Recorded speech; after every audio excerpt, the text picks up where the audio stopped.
afternoon. My name is Karsten Boysen.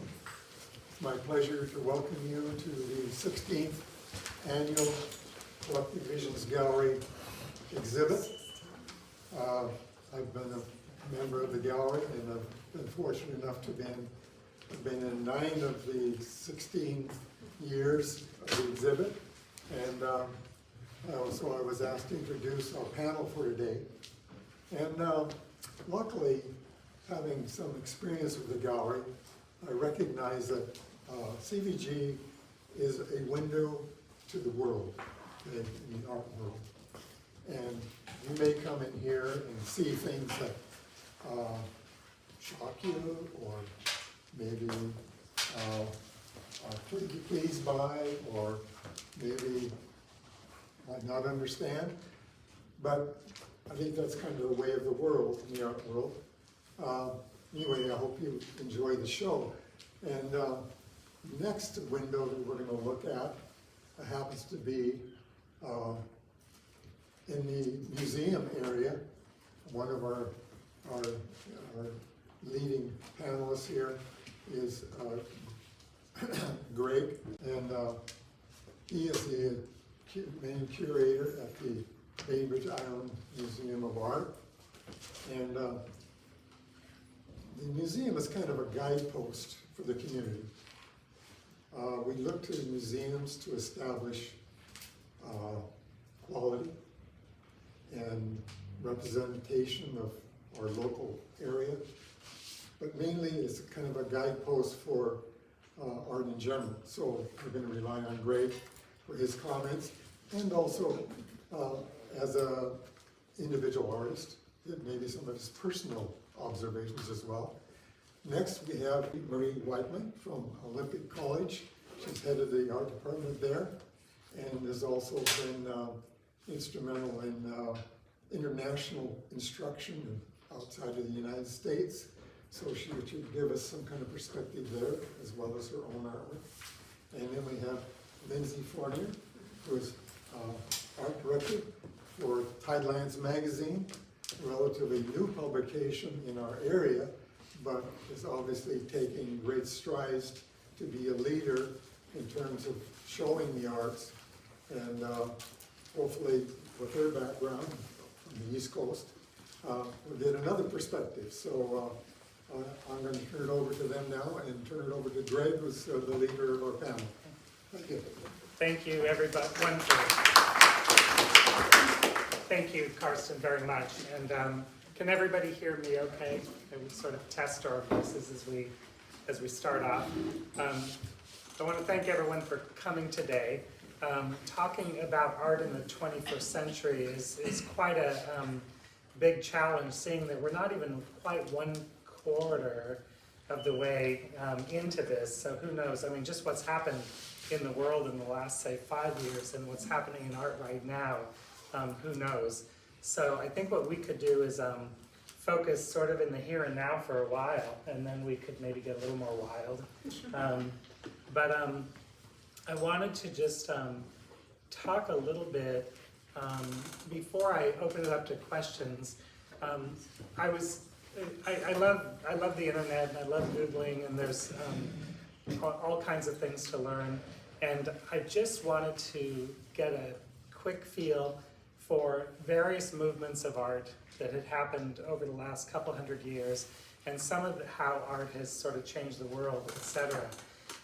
There's a website I really enjoy called Studio Binder, and since 1800, some of the art movements include neoclassicism, romanticism, realism, pre-Raphaelite, impressionism, naturalism, post-impressionism, symbolism, expressionism, art nouveau, and cubism, and that only takes us up to the 1930s, and it would take me about 10 minutes to catch us up to today.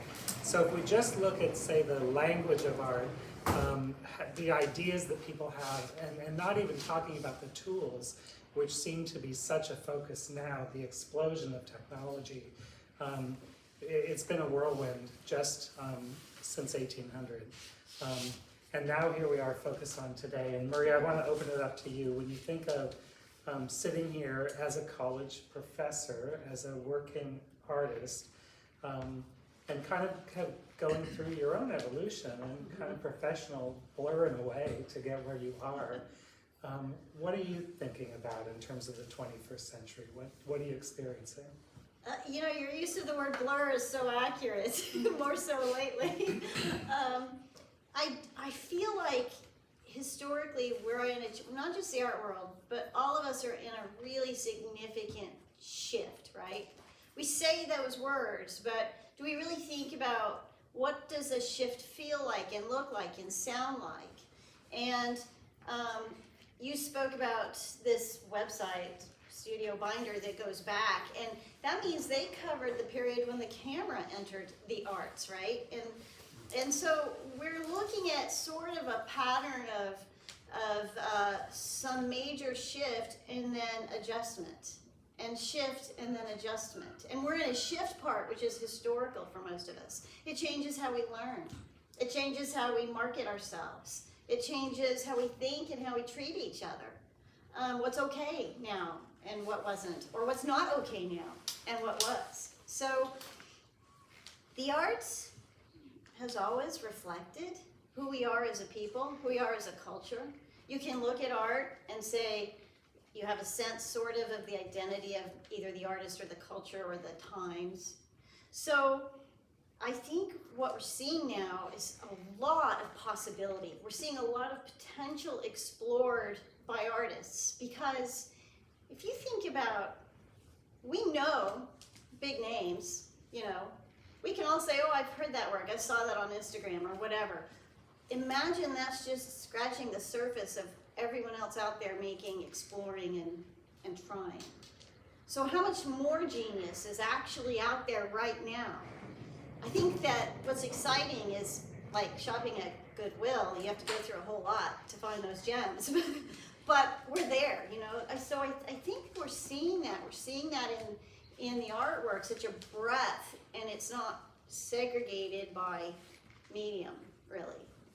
Now a lot of it's starting to merge, and then new stuff is coming into play. It may not stick around, but it might. Maybe it just sticks around by influencing the traditional materials.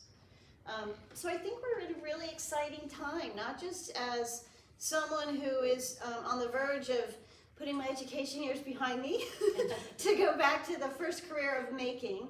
I'm looking at this closely, and I see on Instagram or I don't do TikTok, but you know, all those social media platforms, dang, who needs to go to school?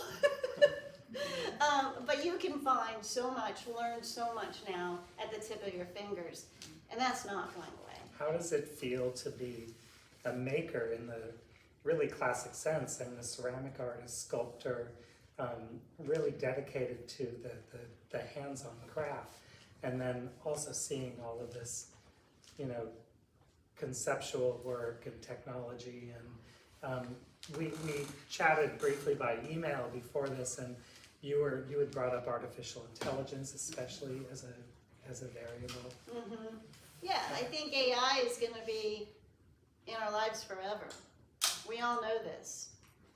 And like the camera, you know, what does this mean for us makers, painters, everybody?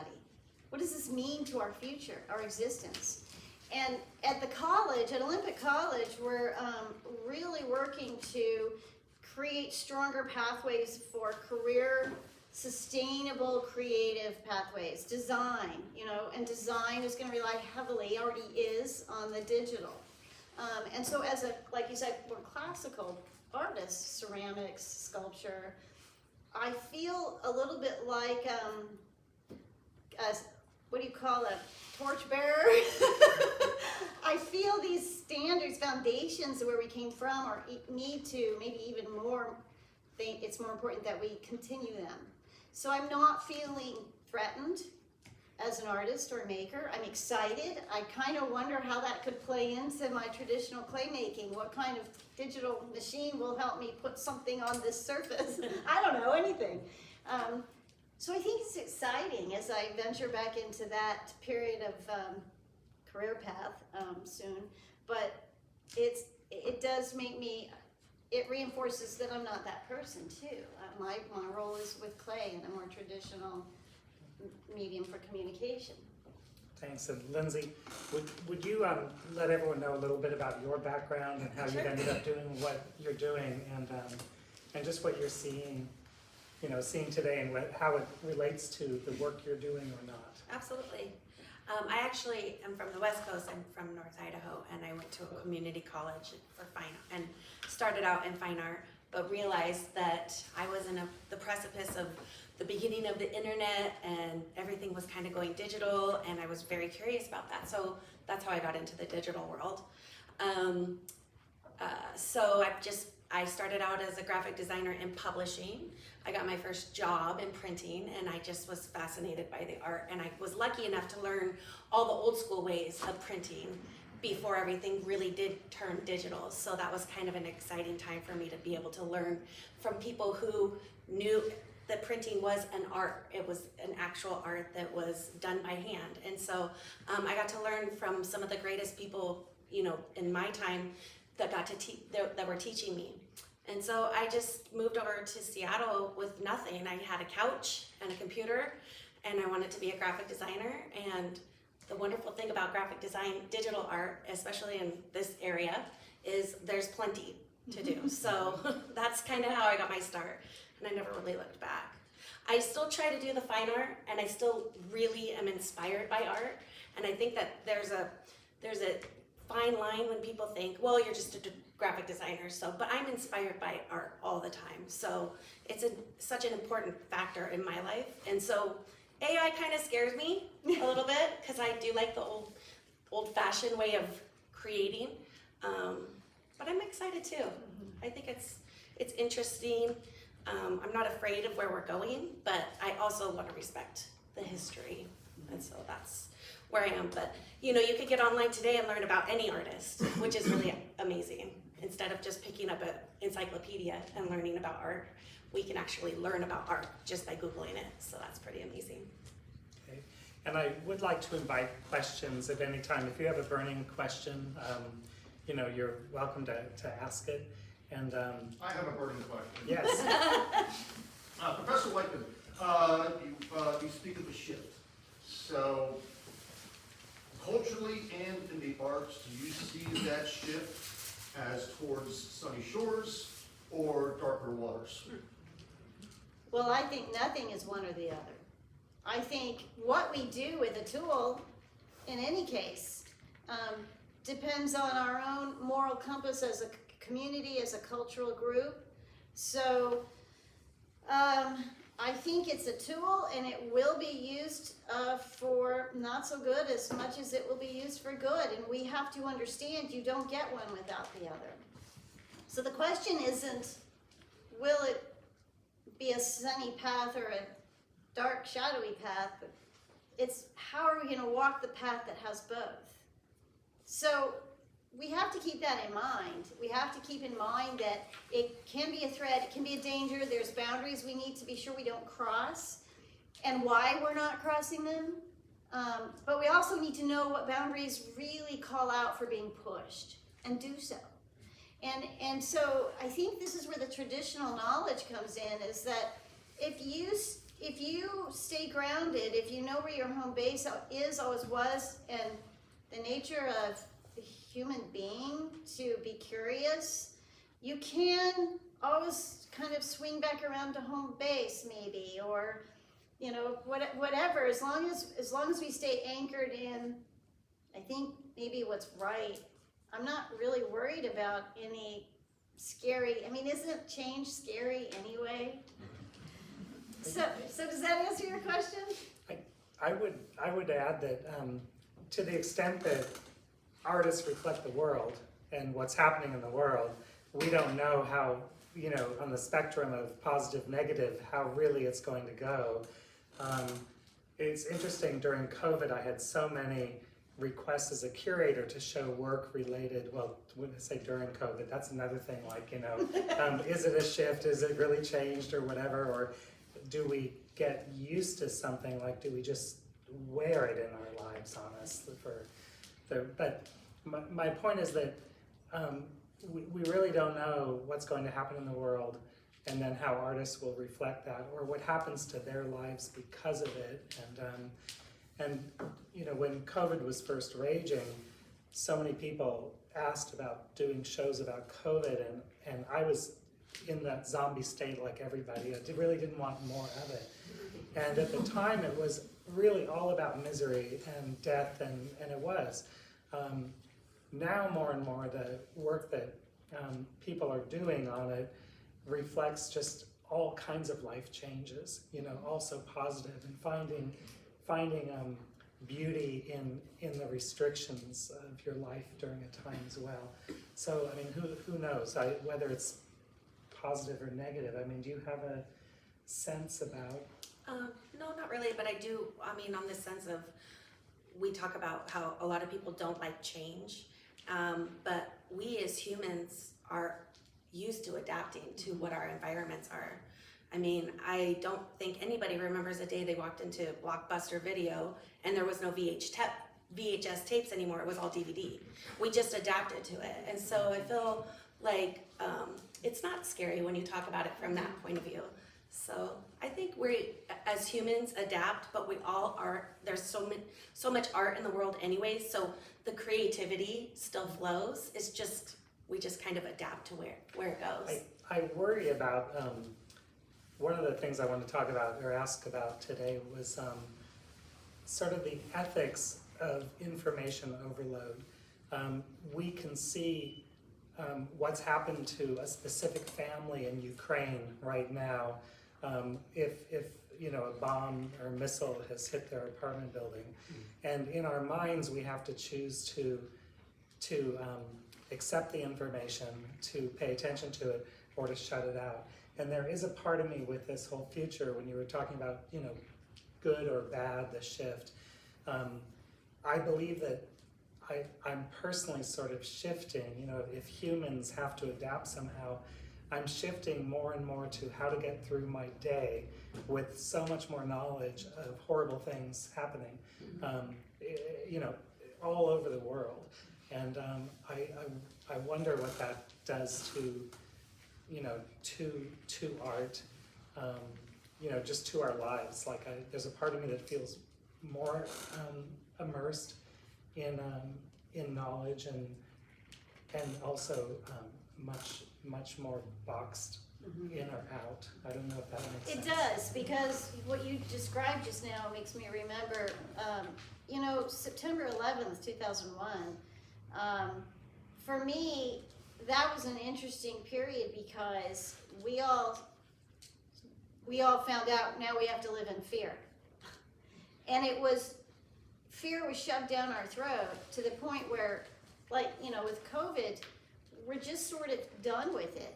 And my very first ever gallery exhibition was ceramic kitschy erotic pieces. And they actually referenced Peruvian huacos, so there's some more story to it than that. But I did really well financially. And the gallery director said to me afterwards at dinner that he felt it was a signal that people were ready to laugh. People were ready to be silly, to let go of the fear. And so I do think that we do have these moments, and we all culturally just suddenly are in a panic mode or a fear mode or whatever it is, but we're survivors. We just at some point say, I'm gonna be brave and get out there. And I think when the artwork starts shifting to showing the beauty of a period like COVID, we're starting to see how we as humans are wanting to fight back. So that's what, you know, what you said reminded me of. There's a, you know, as a curator, you try to follow, I mean, there's so much that's amazing about art and what artists are doing, and I'm old school enough. I'm a full disclosure, former board member of the American Craft Council. I love the makers. I love material. I love how people use material almost as a musical instrument, you know, to convey something. And yet I'm really, really intrigued by a lot of the technologies and things. there seems to be a couple of shifts of how we participate in art today compared to decades ago. There's a phrase called visual culture that comes up a lot. And it has to do with all of the things we synthesize or integrate. Like it's not just that, I mean, you might be an artist with an individual vision and you execute that vision, but a lot of artists are weaving politics and what's happening socially and what's happening, with technology and on and on and on. So it seems like art that people are doing it's synthesizing so much more. And do you feel that and I don't know about like with your students, because I imagine some are just kind of really starting, with your class. Some their pathway in the art world might start with you. But how do you see that with artists? It's interesting because I do teach more makers traditional material, ceramics and sculpture, but what I see is that my students increasingly want the non-studio related material, they want it digitally.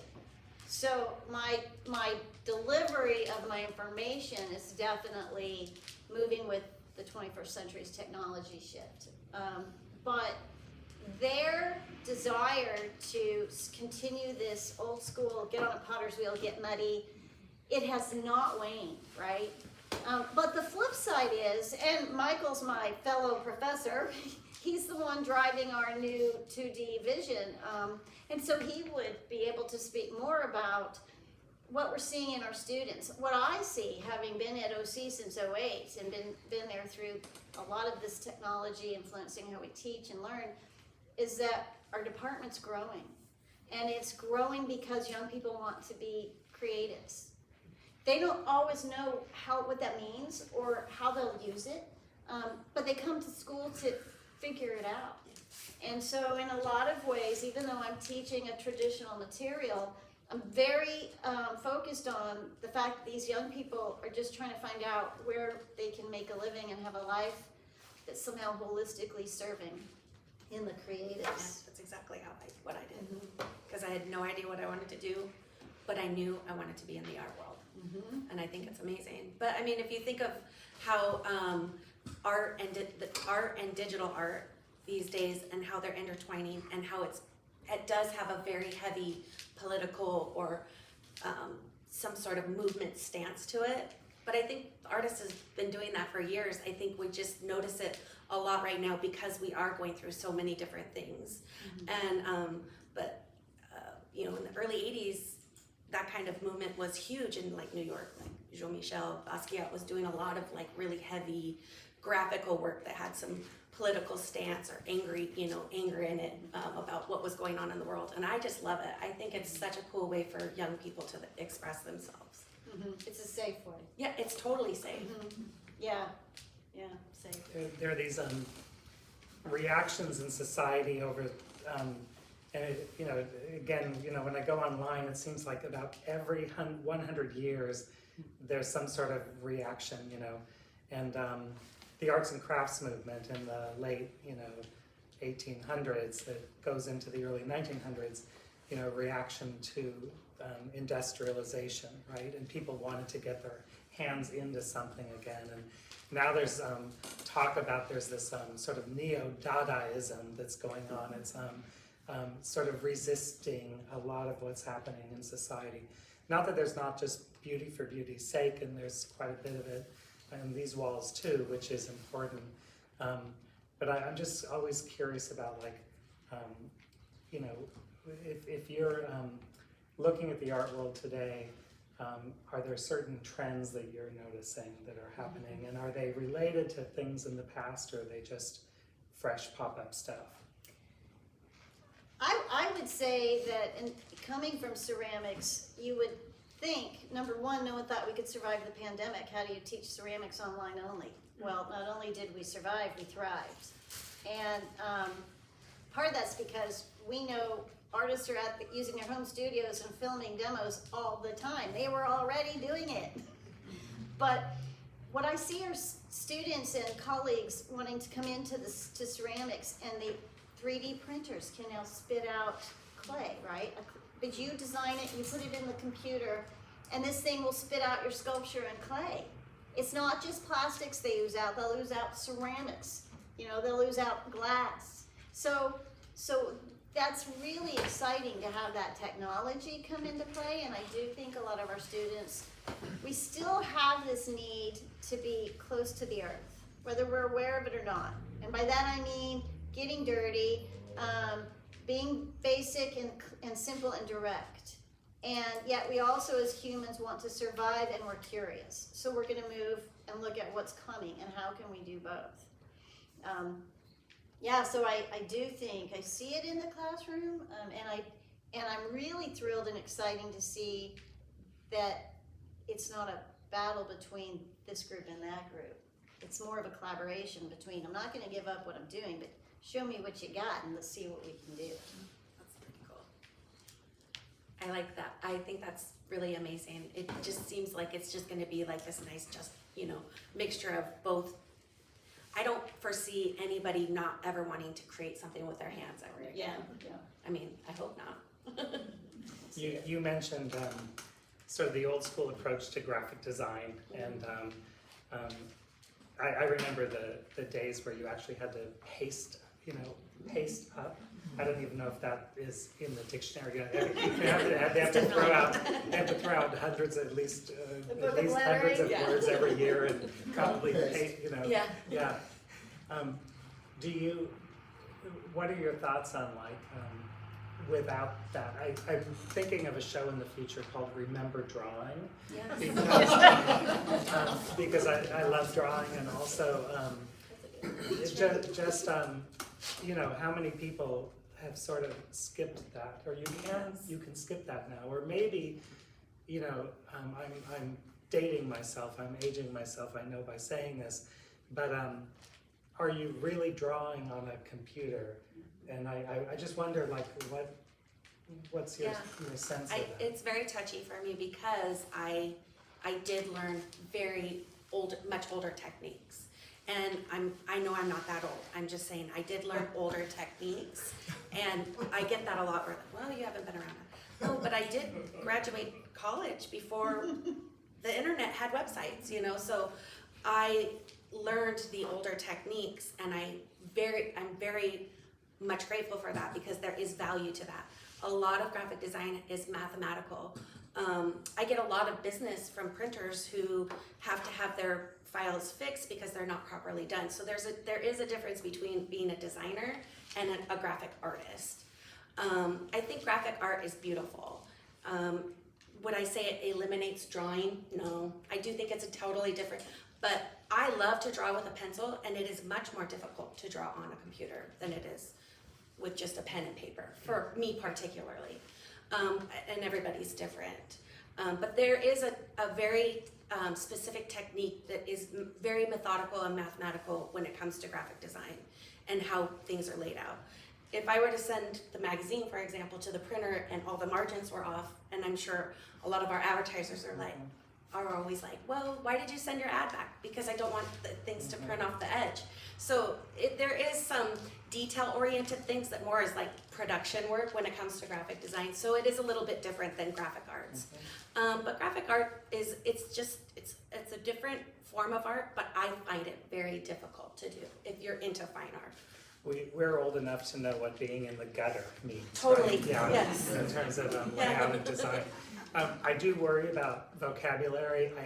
I feel like words like collage, drawing, print, for me, originally, they meant these physical things, and now not. And I kind of wish vocabulary had leapt ahead of, or along with some of this technology, like, you know, do we really need to call it a G-clay print or a digital print? Could it have had a different word? Yes. Like, you know, how could the technology have also spun its own vocabulary? So a print could still be a physical print, and, you know, a collage could still have some three-dimensional aspect in space. Yes. You know, I guess it's one more of those things we have to let go of, like, you know, as we go along. But I am curious about this sort of blurring of vocabulary, and is it a melting pot? You know, the concept of like America being a melting pot, does it really work so beautifully together, or have we sort of lost definitions? Diluted it. Or need more clarity. Like I love, I was just looking recently at what someone's doing on the computer with all of these layered files, and it's truly amazing and beautiful, and when it prints, it's wonderful. But I wish there was a different word for it, so I could just appreciate it as its own thing. Yeah, yeah. Karsten. I appreciate the discussion of artificial intelligence, but if you actually trace it back, if you put the two words artificial intelligence side by side, it's an anachronism. Because everything that's been done in artificial intelligence originated with the mind. It originated with tools that were created by the mind, or an imagination.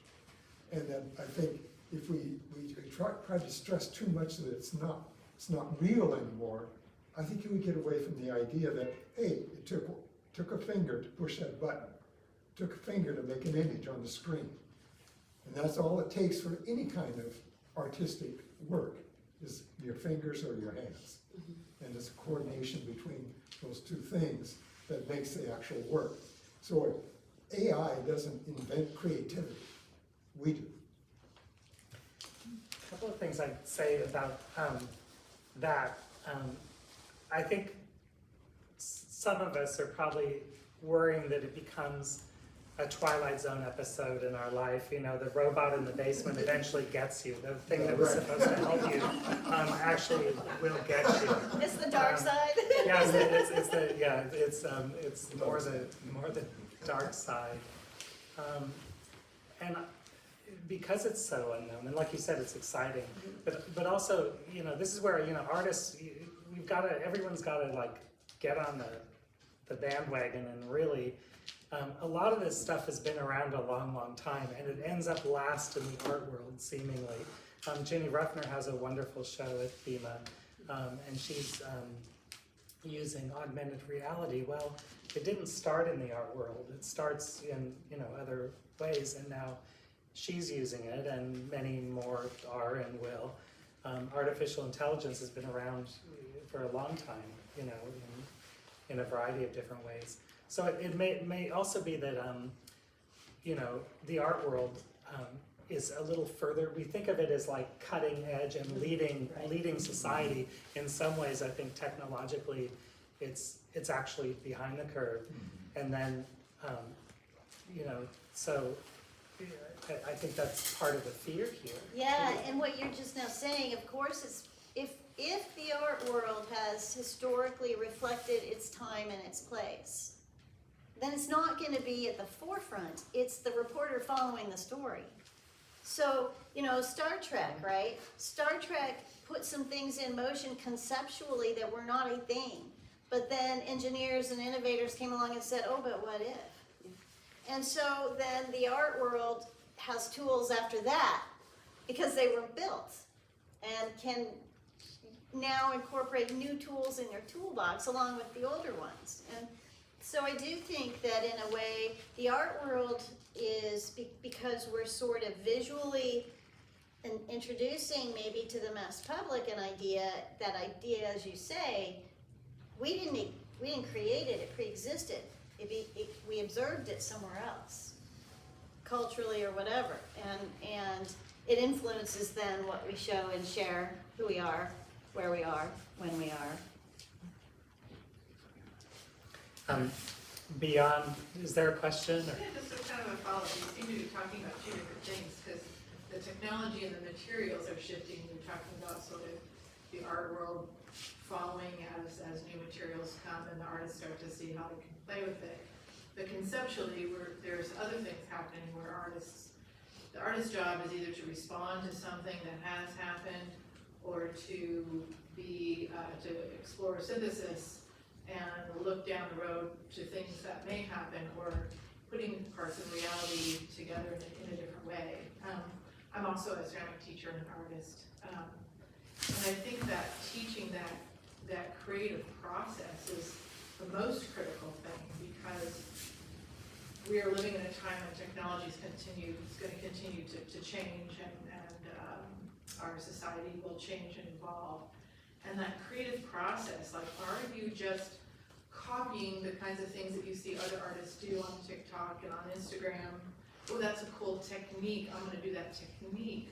Or are you synthesizing ideas and saying, how do I use imagery from this physical world or color, texture, to synthesize that and say something else?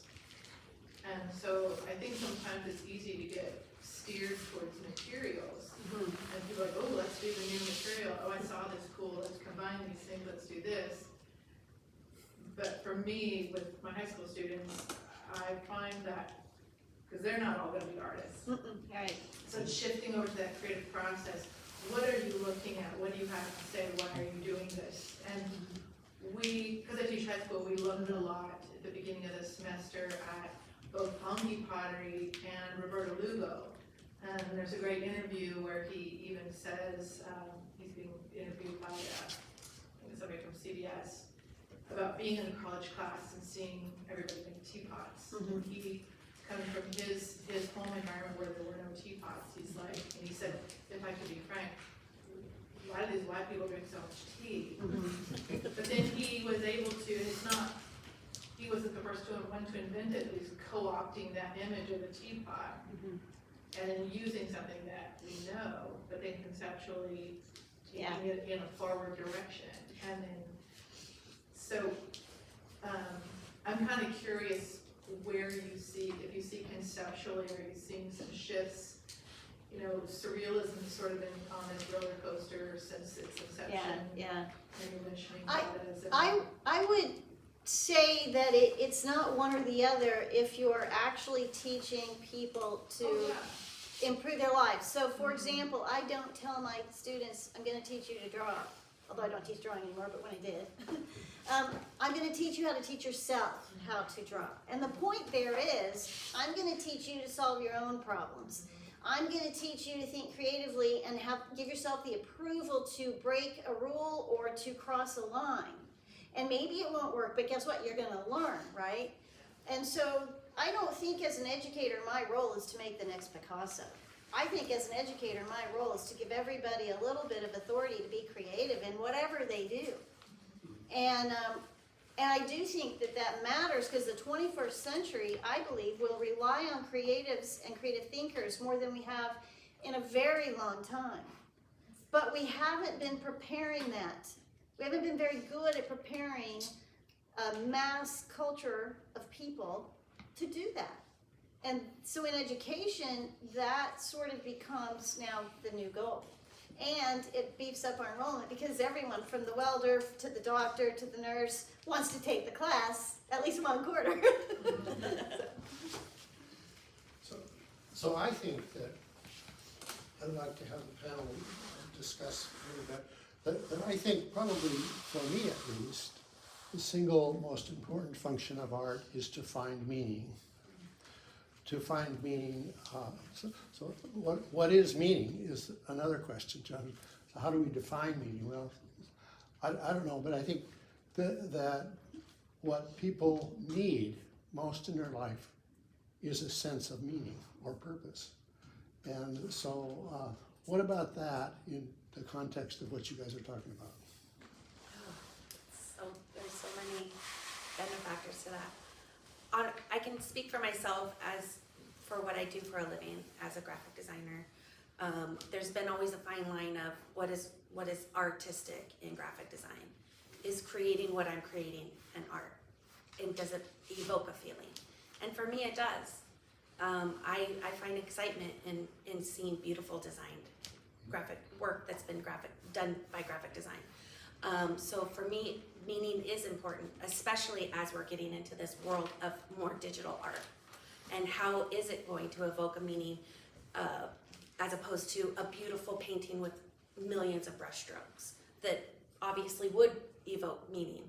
And so I do think that there is a little bit of a fine line speaking about, creating art, creating a feeling, evoking meaning and feeling. And then there's also this part of the digital world where there is a lot of plagiarism going on. There isn't a, obviously there's millions of creative people in the world, but there's also a lot of copycats. And I was always told in the graphic design world that plagiarism is actually a form of flattery in my line of work. And I disagree with that.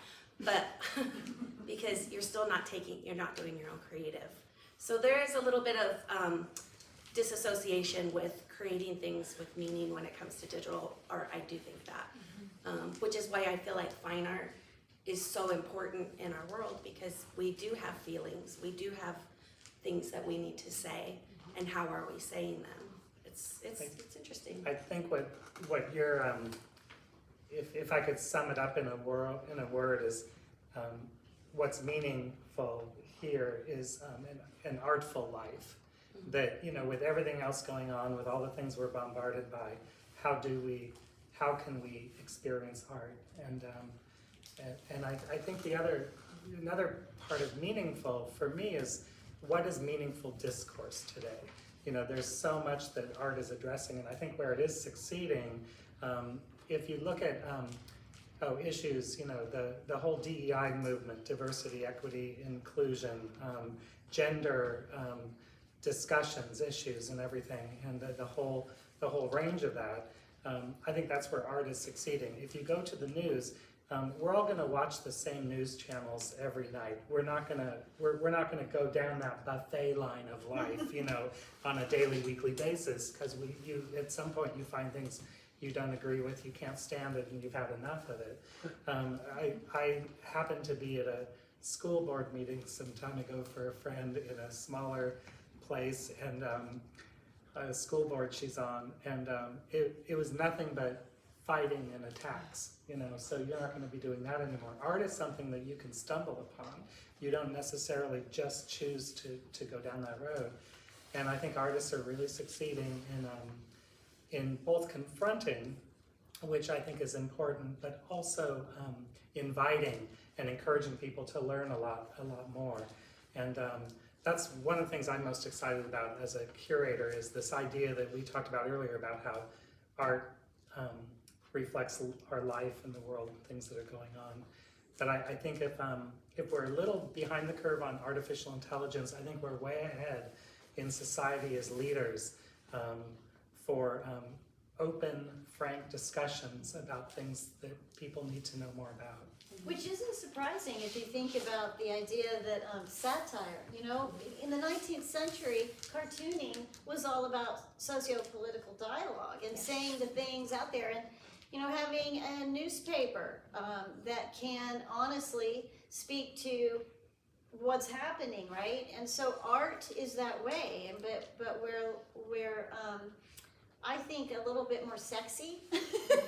People enjoy color, they enjoy texture. So we're presenting sort of the same thing a newspaper might, but we're doing it in a way that's also entertainment, which maybe gives us the edge and why we can say and do things and get away with it, where, somebody else in some other role might not so much. Yeah, and I think having purpose, it matters, finding meaning. So when we're going to talk about finding meaning in art or finding meaning in life, for me as an educator, I want my students to understand that they're not in my class just because they're going to become good at something skillfully. Maybe they never will, but maybe they've learned to safely express trauma. Maybe they've learned to express their identity, and that gives them meaning and purpose and validity to take the next step. Well, who knows what the one after that's going to be? As long as we can get them to take that next one. Meaning finds itself quite often. I've got a question for which I don't have any kind of answer. I'm not posing it at all. But a lot of the conversation so far sounds to me, at least, as if it's focused on visual art, which is kind of why we're here. So that type of art, that side of our world. I'm not kind of posing it some other form, but in visual art, an important 20th century movement was conceptual art, which may have very little or no visual content. what do you think about where that's going? Where a search for meaning and where a viewer or a person experiencing it is getting meaning or trying to get meaning out of something that has very little visual manifestation, but it's the concept behind it. Do you see that becoming more important in the 21st century? Do you see it in any way being amplified, improved by AI or any of the things we've been talking about? I don't have an answer. Just I wanted to lay that out there. Things that aren't exactly visual, but clearly are coming out of a visual arts purpose. The word that comes to mind is immersive. And what I would say is that if there is any one way, if somebody asked me to describe what I think art will look like when people in the 22nd century look back, what they're going to see is that we stopped wanting to walk up to something and look at it, but we wanted to walk into something and experience it. And so the conceptual art that was developing in the last half of the 20th century, it's carrying in now, it's getting a reboot in a way, no pun intended, with technology. I think that it allows artists, like Greg mentioned earlier, this mixing of materials and skills and techniques. You can take light and sound and you can and smell, and create something that's conceptual and not as visually tangible. And I do think we're entering into a world where the young people today will become the leaders of tomorrow, and this is what they know. So it will be the thing. That's my take on it. Yeah, and I think vocabulary is changing around that also. When, a lot of the conceptual art I've dealt with as a curator is, someone is reflecting an idea, and you begin to see the idea, and maybe you combine poetry and different things. When you said immersive, we're constantly, every rotation you put out a newsletter, and every rotation you question your vocabulary. Are the people who come to our museum, are they audience members? Are they museum visitors? Visitor, it seems like you're just sort of skim the surface. Audience is you're sitting there and you are experience something but not participating in it. And I think conceptual art, there's so many types of art, but conceptual art I think is actually on the rise. And I also think, and it's not as material based, or it's not as making the perfect pot kind of thing. So but it allows this participation somehow, and and sometimes it can work perfectly in moments and not others. Right now we have an amazing installation that just went up. Sarah Fetterman is a Seattle sculptor. She's a performance art type sculptor, and she's done this beautiful installation about COVID, where it has all these kind of branch forms and metal pieces that she's hinged together, and there's a pulley system, and there's all this stuff, and the performer, when the person is there, can lean and sit and pull this, and basically it's about grasping, feeling in limbo, feeling, you're floating, you're falling, you're doing all these things. But we can't have the performer, the musician, and the singer there all the time. So we have a video on a monitor. So it is a very conceptual performance installation. And it just blew me away when I saw it completely activated. But it's still pretty cool to see what the idea is, looking at these physical things and how they could be manifested, But I think conceptual art, there's a lot of gaps to make it a complete all the time experience, if that makes sense. When it's more than just the object. I don't know if we so far have answered your question, or you can nail it for us. But. I don't know if I could, but it's definitely more of the unknown, but I think that's kind of where it's a little bit more exciting. On the precipice of a lot of unknown things regarding that. So it just seems to me a little bit more exciting. But then there's also, with visual art, it has been very protected in the sense that a lot of people have been able to express themselves safely in visual art. And so I think that's wonderful. Anything that's beyond that, it's a little scary right now. Some people call comedy art, and I agree, but comedy right now is being attacked for expressing themselves in different ways. So I do feel that there's a little bit, there's an unknown factor to it that's really exciting. I can't wait to come see that exhibit. And I've seen some things, they did an exhibit at the Seattle Art Museum that was all about sound, that was really incredible a few years ago.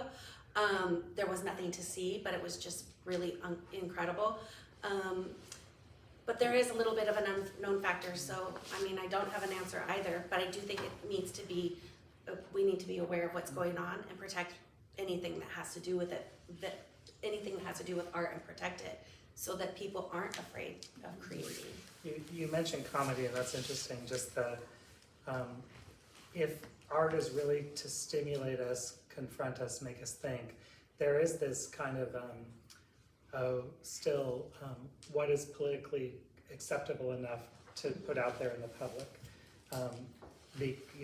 How do you have a full conversation without maybe pushing some limits sometimes? And I think that that's especially happening in performance type things. Yeah. That where words are used and words really matter. And in the visual arts, you can have something a little vaguer, and it's not as literal. Yes. And I think you can imply or push certain things a little further without necessarily getting slapped. Well, and is it truly art if a protester comes in and throws a pie at the Mona Lisa? I mean, Yeah. to them that is their art, you know. So it's a fine line of what's really going on, you know. Some may consider something different than others, and who are we offending? It may be protest, but is it really acceptable? Yeah, I mean, it's exactly. Right. Did you have a question? Yeah, 3 quick points Yeah. on AI, and it goes into immersion. We found now that AI has a conscience, and that brings awareness to me. I was talking to a programmer in Portland who's a programmer for T-Mobile, and he's having AI write his code for him. So I get confused. But the last point I want to make is about immersion. I worked at Boeing years ago, and we were designing virtual reality on the 777. So I could get in an electrical tube and go 200 feet before the plane was built. So I worked with 3 PhDs, much smarter than me, that wrote the code for this. It was called fly-through. So we could get in, I could get in this thing and travel 200 feet through the plane. So there's a whole new immersion thing that just kind of blows my mind. I mean, I'm an artist. I like to work with things, but Gallery won't be 4 white walls anymore. I got stuck in that for a while. To follow up with that, I used to work for Boeing too as a production illustrator. That's what I was, yeah. Yeah, an engineer told me one day that the 747 was the first airplane that they produced entirely online and digitally. 777. But he said one thing that occurred is that the computers designed the plane to go 40 miles an hour faster than it was intended. Yeah, it's called digital pre-assembly. Yeah, I won't go there. It's really fascinating. I will say that for those of you who feel threatened about your jobs with AI, and I was just telling Greg this earlier, at Olympic College during the pandemic, as with colleges and universities all over the country, enrollment plummeted. And at OC, only 3 programs not only survived but thrived. And they were significant to me because of what it says about where we're headed. Nursing, compassionate caregiving, not the doctors, the nurses. Computer information systems, duh, and the arts. They were the 3 programs, the only 3 programs at the college that during the pandemic thrived and grew, which to me signaled, it was like a looking glass or a crystal ball of what was waiting for us down the road in a way.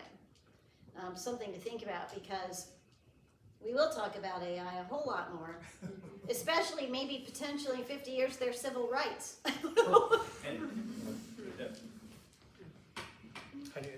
Copyright. So many artists are that I've been talking with are just worried about copyright. You know, what if I create something and it's another way someone can steal it and use it and incorporate it? And yeah, when you said something about copying is like flattery. Oh, plagiarism in the graphic design world. Yeah, If they plagiarize your design, it's supposed to be. I This is said by someone who had to pay you for your work and just, you know. No, I mean, I've had other artists tell me that's what they do, and that, like, as a, you know, it's very common in my world. I'm not saying everybody does it, I'm just saying, I've heard of it before. Of course, you know, who hasn't been inspired? I think it's much easier to recreate a graphic design piece as opposed to trying to recreate somebody's beautiful, you know, painting or whatnot, so, yeah, it's kind of scary. That's what happens in the digital world. I mean, look at all the beautiful photographers who have feature their photos on social media. Somebody can just go in, take a screenshot or download the photo, and there's ownership right there. I mean, obviously they don't truly own it, but how do we stop them from doing it? It's scary. That scares. It is scary. It's the scary part of digital world. I'll stick to throwing pots. Yes. Are there other questions or comments or anything? Just want to see if we'd sort of bulleted up some possible topics. We haven't really talked about the environment, but what's interesting for me today is how many artists are addressing climate change and different things that are happening. They're also addressing it in ways that are highly polluting and toxic. And it's kind of like, you know, we immerse ourselves into discussions, you know, based on where we are today, but it's just a real example of where we are today. And, you know, I find that really, really interesting. But, and I would say that, you know, the number of artists that are just focused on beauty for beauty's sake, I'm finding that is increasing. And not just beauty in terms of the message within their art, but really wanting to make something that is pleasing. Not just, you know, sweet, but really, really deeply beautiful to kind of like be able to pause on it. I wonder about our attention spans. It's the one thing with museum, you know, audiences or visitors today.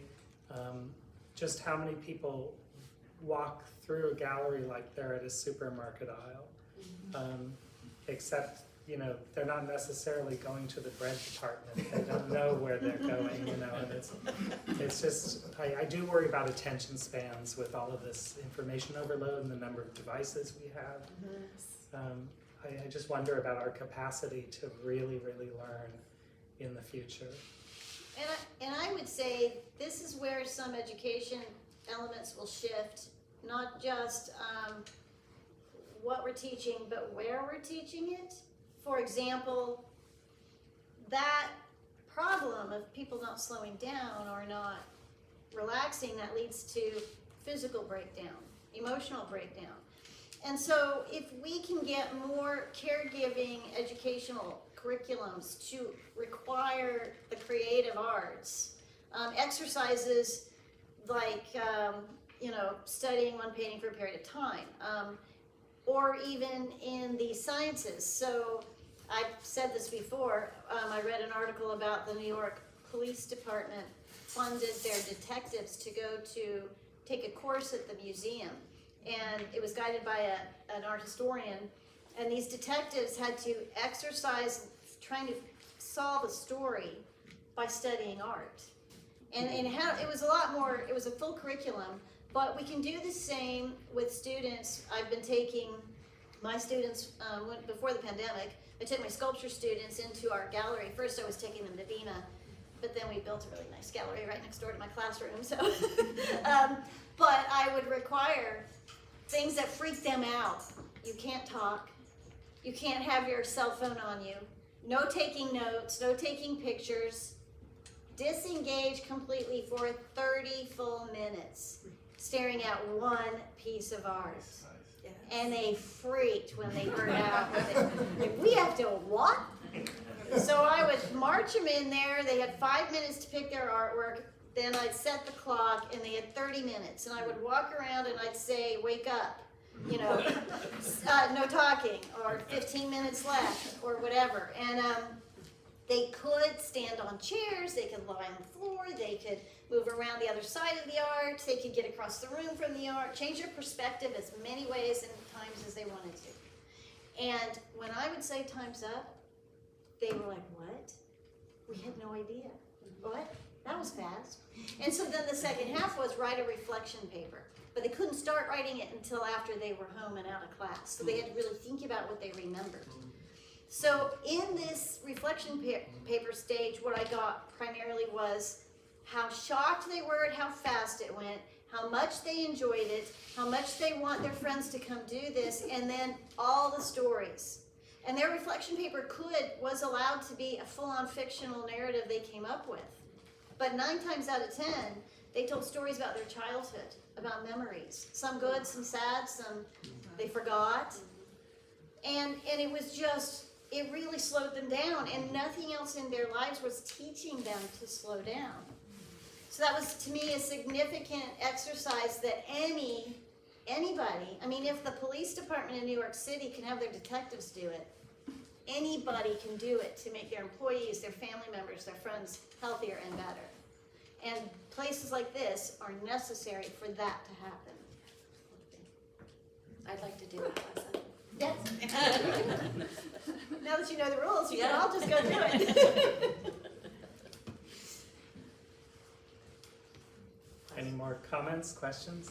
Do any one of you have a suggestion for what artists can do to improve the environment? The same thing everyone else needs to do. Relook at how we live our lives. Reevaluate our consumption. Reevaluate, do we really, really need to be making this artwork in that way? You know, maybe this new material that's green could still let me accomplish what I need to say or make. I just have to switch products, and that might require some homework, and oh, I gotta take time to do that. Well, do it, right? Self-initiating change is really what everyone needs to do, and artists are no different. They've done it when there are toxicities, like I know a number of jewelry artists who had to give up certain metals, or remember screen printing in, what was it, the 60s, 70s, and people realized how toxic it was, and it helped one of the factors where there's more water-based inks and different things. So if your own individual life is if you understand how it's impacted, artists certainly have been able to change. I think what you're saying is let's take a broader view on that. I think one of my favorite installations that I've worked to support is Marita Dingus did a huge 2-story doll figure hanging in the Beacon window gallery, which you see from the sidewalk. And it was called Big Girl, and it was non-recyclable plastic that she had found all around this region, and created this 2-story. And I realized that this is our modern day Frankenstein. This is the monster we've all collectively created. And, you know, and you can't just, you know, run up a hill and burn it out of the village. I mean, it's so much more embedded in our lives now. But I think, I think to, you know, so many artists, David Eisenhower lives in Port Hadlock and has done these really beautiful sculptures and vignettes just about ocean acidification and rising tide lines and things like that. But I think if artists just keep, what I love is that people may not know that they're getting into a very serious discussion about climate change when you walk into a gallery or a museum or anywhere, and you just you look at something that is intriguing and beautiful, and then halfway through you realize there's a very serious thing going on here. And I think if artists keep inviting the world to learn more, you know, that's, you know, I like how art gets you often in the middle of it, and sort of seduces you into having an experience you weren't planning on having. Yeah. So I like to think of art as it's a way of thinking. Art is a way of thinking. Art is a way of thinking. How do you solve a problem? I solve it visually, or so on. And I like to believe that all words have images behind them that give them meaning. Words don't have meanings without images. So that the process of visualization is very fundamental in mental thought. So visualization precedes verbalization. On that note, as a visual artist, I will say I would recognize that musicians hear things rather than see things. Sure. And I'm not a musician, so I'm probably speaking out of turn here, but in my mind, if I was a musician and I heard you say that, I would say, well, I think that words are preceded or followed. A word is said, you might see it, I do. You might, though, hear it. So I think, but the bottom line is, it is an abstract either way. Yeah. But there's this, so I would say, in response to that I would call those musical images. Musical what? Images. Musical images. So I'm using broadening image to include other kinds of experience than just strictly the eye. You know, that the ear has the ear creates its own images in its own medium. So then what you're saying is words are followed by experience rather than Exactly. visualization. Exactly. I can get on board with that. Yeah. And I like to think that one of the most important functions of the arts, but for me this is more the visual art, that is actually nothing gets planned that doesn't get visualized in some sense or other. People either, musicians hear the music often before they write it or create it, but that one of the things that the mind does is it creates out of experience an idea of new possible experiences. So out of that, plans are made, and out of that, from plans come actions. Lindsay, you know, we're talking about vision and sound and things. You used a word very early on about feeling. Art, for you, art was something you feel. Yes. And I think that, you know, if we look further into this century, beyond these 23 years, right? How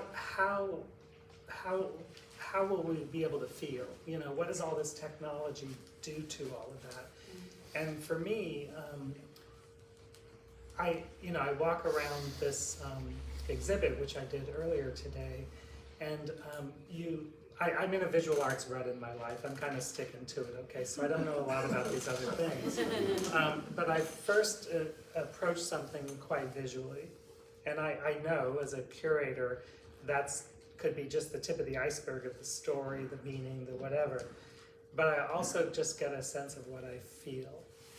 Marie and I were looking at a painting, I forget exactly where it was. Right around the corner. Right around the corner. It's in this lit. Oh, yeah, that one, yeah. And we both happened to be walking around and looked at it at the same time. And I said, that really works. The colors really work. And it's like, there may be a lot more to it, but for a moment I paused, it caught me, and I felt something, you know, based on that. And I just wonder, the more we're, you know, on our devices, in our screens, you know, trying to type as fast as we think and whatever, I mean, what happens to feeling? Well, I can answer that a little bit on the graphic design aspect of for example, when I'm laying out a magazine, I'm provided the copy, I'm provided the photography, and that's what inspires me.